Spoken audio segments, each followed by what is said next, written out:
RJD ने यहां से जो प्रत्याशी दिया है वो अपनी खानदानी आपराधिक पृष्ठभूमि के लिए इस पूरे क्षेत्र नहीं देश और दुनिया में कुख्यात रहा है। नाम भी देखो ना, जैसा नाम वैसा काम।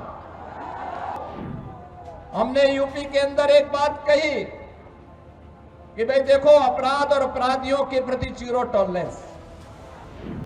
आरजेडी और उनके लोग आज भी अयोध्या में श्री राम जन्मभूमि पर भगवान राम के मंदिर का विरोध कर रहे हैं। आरजेडी ने राम मंदिर के रथ को रोकने का पाप किया था।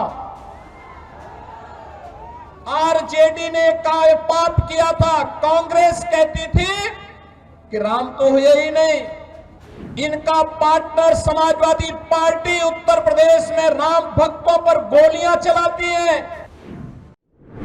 बिहार की जीत सिर्फ जीत नहीं है, बल्कि ये एक इज्जत भी है। और इसी इज्जत की लड़ाई में अब एनडीए पूरी तरह से ताकत झोंकता हुआ नजर आ रहा है, लेकिन क्या अपना प्रभाव छोड़ पाएगा? दरअसल बिहार विधानसभा चुनाव के प्रचार में अब एनडीए के स्टार प्रचारकों की भी एंट्री शुरू हो चुकी है। दीपावली और छठ पर्व के बाद एनडीए की तरफ से अमित शाह, पीएम नरेंद्र मोदी, रविशंकर प्रसाद जैसे बड़े चेहरे नजर आए। लेकिन अब उत्तर प्रदेश के मुख्यमंत्री योगी आदित्यनाथ का इस्तेमाल किया गया। मुख्यमंत्री योगी आदित्यनाथ के भरोसे बिहार में भारतीय जनता पार्टी बदलाव चाहती है। इसी मद्देनजर उत्तर प्रदेश के मुख्यमंत्री योगी आदित्यनाथ बिहार में सिवान, भोजपुर और बक्सर जिलों में 3 बड़ी जनसभाओं को संबोधित करते हुए दिखाई दिए। लेकिन सबसे ज्यादा एनडीए का प्रभाव देखा गया सिवान के रघुनाथपुर में। ऐसा गढ़ जिस पर भाजपा लंबे समय से कब्जा करना चाहती है, लेकिन वो सपना पूरा नहीं हो पा रहा है। आपको बताएं तो रघुनाथपुर सीट पर 17 विधानसभा चुनाव हुए। शुरुआत में ये कांग्रेस का गढ़ कहा जाता था। पार्टी को यहाँ की जनता ने 8 बार चुनाव जिताया है। वहीं वर्तमान की बात करें तो यहाँ आरजेडी का प्रभाव देखा जा रहा है। रघुनाथपुर में राष्ट्रीय जनता दल को पिछले 2020 के विधानसभा चुनाव में जीत मिली थी। आरजेडी ने 2015 से लेकर 2020 में जीत हासिल की है। भाजपा, जेडीयू को भी जीत मिल चुकी है, लेकिन लंबे समय से हाथ खाली है और पिछली 2 बार से आरजेडी के पास ये सीट है। इसलिए इस सीट पर योगी आदित्यनाथ को प्रचारक बनाकर उतारा गया है। योगी आदित्यनाथ आखिरकार कितना प्रभाव डालते हुए नजर आएंगे? आखिरकार सिर्फ योगी आदित्यनाथ को ही क्यों चुना गया? ऐसे में क्या कुछ योगी आदित्यनाथ कहते हुए दिखाई दे रहे हैं, सुनिए जरा। बहनों और भाइयों, ये चुनाव उन्हीं लोगों के खिलाफ एक लड़ाई है, वर्तमान पीढ़ी को बताने की एक लड़ाई कि पिछले 20 वर्ष में एनडीए की नीतीश कुमार जी के नेतृत्व की सरकार ने प्रधानमंत्री मोदी जी के मार्गदर्शन में जो उपलब्धियां हासिल की है, ये नया बिहार है।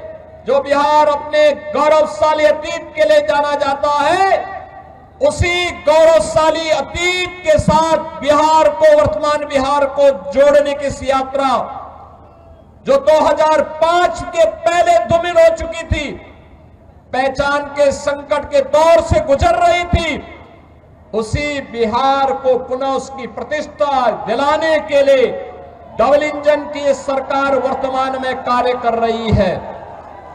बहनों और भाइयों, मुझे आश्चर्य हुआ जब मैं रघुनाथपुर में आया और रघुनाथपुर में आकर के मैंने देखा कि आरजेडी ने यहां से जो प्रत्याशी दिया है वो अपनी खानदानी आपराधिक पृष्ठभूमि के लिए इस पूरे क्षेत्र नहीं देश और दुनिया में कुख्यात रहा है। नाम भी देखो ना, जैसा नाम वैसा काम, जैसा नाम वैसा काम। और बहनों और भाइयों, इसीलिए तो मैं कहता हूं, हमने यूपी के अंदर एक बात कही कि भाई देखो, अपराध और अपराधियों के प्रति जीरो टॉलरेंस, और जीरो टॉलरेंस के तहत आज आप देख रहे होंगे आरजेडी और उनके लोग आज भी अयोध्या में श्री राम जन्मभूमि पर भगवान राम के मंदिर का विरोध कर रहे हैं। दर्शकों, ये वही क्षेत्र है जिसे बाहुबली शहाबुद्दीन के नाम से जाना जाता है। ऐसे में यहाँ योगी आदित्यनाथ की सभा को न सिर्फ सियासी बल्कि एक बदलाव के तौर पर भी बेहद अहम माना जा रहा है। लेकिन यहाँ शहाबुद्दीन के प्रभाव के आगे एनडीए का दांव फीका पड़ता नजर आ रहा है, क्योंकि इस बार तेजस्वी यादव ने सिवान की रघुनाथपुर सीट पर बाहुबली शहाबुद्दीन के बेटे ओसामा साहब को टिकट दिया है। तभी ओसामा साहब खुले दिल से कहते हुए नजर आए हैं, जो अब्बू ने किया सिवान में और किसी ने नहीं किया। तभी आज भी जनता के मुंह पर सिर्फ उनका ही नाम गूंजता हुआ नजर आता है। वो नाम सिर्फ और सिर्फ शहाबुद्दीन का है। इतना ही नहीं, ओसामा का एक वीडियो भी सामने आया जिसमें वो कहते हुए नजर आए कि अगर महागठबंधन की सरकार आई तो मुख्यमंत्री साहब को लेकर आएंगे और काम करवाएंगे।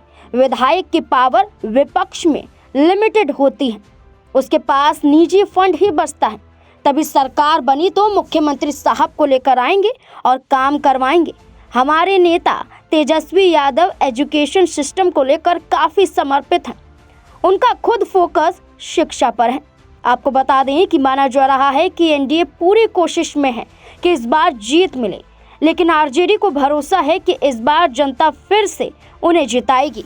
आरजेडी और उनके लोग आज भी अयोध्या में श्री राम जन्मभूमि पर भगवान राम के मंदिर का विरोध कर रहे हैं।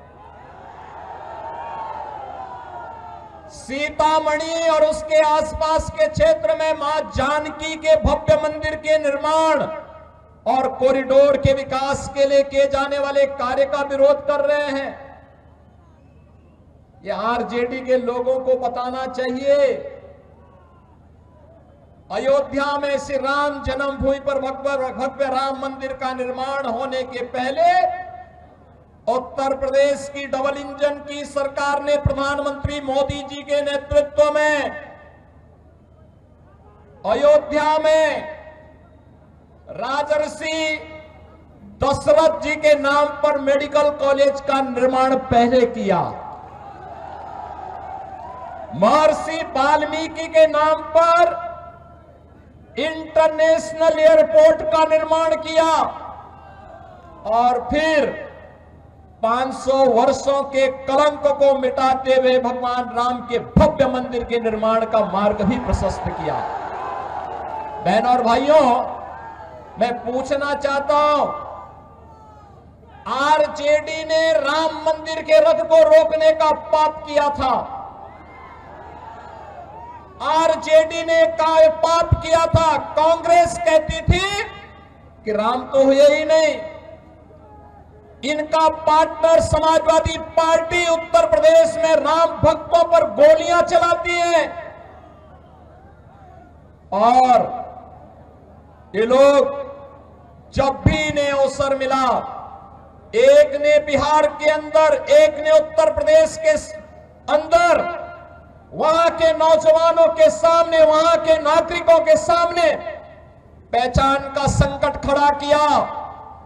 लेकिन बहनों और भाइयों, डबल इंजन की एनडीए की सरकार अब पहचान के संकट के लिए मोहताज नहीं। हर बिहारी आज अपने गौरव के साथ सीना तान करके देश और दुनिया के अंदर जाता है, अपनी पहचान को प्रस्तुत करता है। अब बिहार में क्या नहीं है, अब बिहार में सब बात। जानकारी के लिए बता दें कि साल 2021 में कोविड महामारी के दौरान शहाबुद्दीन की मौत हो गई थी, लेकिन अब भी यहां उनका बोलबाला है। शहाबुद्दीन 1992 से 2004 के बीच 4 बार सिवान के सांसद बने हैं। उनकी पत्नी हिना शाहब यहां से 2009 से 2024 के बीच 4 बार आरजेडी और निर्दलीय उम्मीदवार के तौर पर लोकसभा चुनाव लड़ चुकी हैं और अब विधानसभा चुनाव में पहली बार उनके बेटे किस्मत आजमाते हुए नजर आ रहे हैं। देखना होगा कि उसामा शाहब को जो मौका आरजेडी ने दिया है कि इस मौके पर इस दांव पर खरे उतरते हुए नजर आएंगे।